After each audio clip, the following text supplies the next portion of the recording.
तेरी हिम्मत कैसे हो गई मेरी तिजोरी में से पैसे निकालने की? बहू, पर इसने चोरी नहीं की। पर मम्मी जी मैं घर पर नहीं थी, मेरे पीठ पीछे इसने मेरी तिजोरी खोली और उसमें से पैसे निकाले, तो इसे चोरी करना ही कहेंगे। छोटी मीम साहब, मैंने कोई चोरी नहीं की है। साहब की तबीयत बहुत ज़्यादा ख़राब हो गई थी और घर पे कोई भी नहीं था।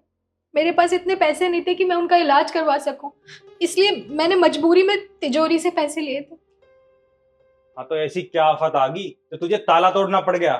थोड़ी देर हमारा इंतजार नहीं कर सकती थी तू? और क्या, इंतजार कर लेती तो घिस जाती।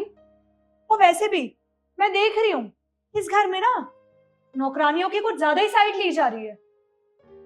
बेटा, जिसने मेरी आंखों के सामने ताला तोड़ा हो तो उसे चोरी नहीं कहते।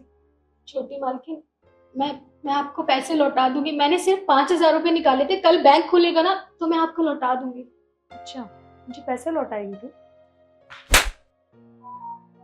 अपनी औकात भूल गई है क्या? इस घर की नौकरानी है तो मुझे पैसे लौटाने की बात कर रही है तू? हाँ बहू, हाँ मम्मी जी, उठाइए ना हाथ। यही दिन तो देखना बाकी रह गया था कि एक 2 कौड़ी की नौकरानी के चक्कर में आप अपनी घर की बहू पे हाथ उठाएंगी। बहू, ये बेटा, ये जो कुछ भी किया इसने सब मेरे लिए किया था। मेरी तबीयत बहुत खराब थी बेटा। मैं हाथ जोड़कर कहता हूँ इसे माफ कर दीजिए बेटा। पापा जी, आप थोड़ी देर रुक जाते ना तो मर नहीं जाते। और वैसे भी ऐसे घर में रहना ही नहीं है जहाँ पे नौकरानी की ज्यादा इज्जत हो।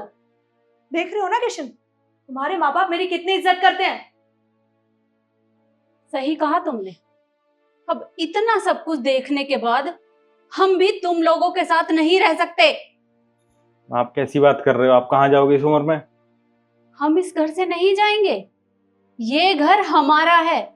जाओगे तो तुम दोनों, इसलिए अपने रहने का बंदोबस्त कर लो। मम्मी जी, ये क्या कह रही हैं आप? ये आपका बेटा है, मैं इस घर की बहू हूँ, और आप हम दोनों को यहाँ से जाने के लिए कह रही हैं, वो भी इसके चक्कर में।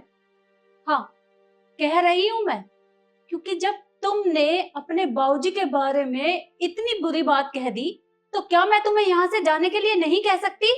कह सकती हूँ, क्योंकि ये घर अभी भी तुम्हारे बाबूजी के नाम है, और जब तक ये घर इनके नाम है हम दोनों इस उम्र में कहीं नहीं जाने वाले। पर बेटा, तू अच्छी खासी नौकरी करता है, अच्छा खासा कमाता है, तो अपने रहने का इंतजाम भी कर ले, क्योंकि अब तुम दोनों इस घर में बिल्कुल नहीं रहोगे।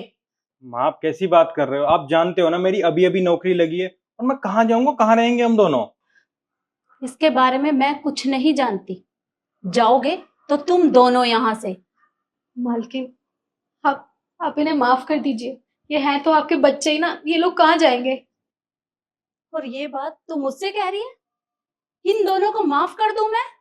अरे तुझे अच्छे से पता है ना कि इन दोनों ने तेरे ऊपर चोरी का इल्जाम लगाया है, और तो और तेरे ऊपर हाथ भी उठा दिया। अरे तू इतने सालों से हमारे घर में काम कर रही है, और इनकी हिम्मत कैसे हुई ये सब करने की? मालकिन, कोई बात नहीं, गलती तो शायद मुझसे भी हुई थी ना। मुझे भी ऐसा नहीं करना चाहिए था। इन लोगों की कोई गलती नहीं है। प्लीज आप इन्हें माफ कर दीजिए। बेटा, गलती तेरी नहीं है, गलती तो हम दोनों से हुई है, क्योंकि ये तेरे ऊपर इल्जाम लगा के बदला हमसे ले रहे हैं। असल बात तो ये है कि इन्हें इस घर में हमारा रहना पसंद ही नहीं है, इसलिए इन्होंने ये सब किया।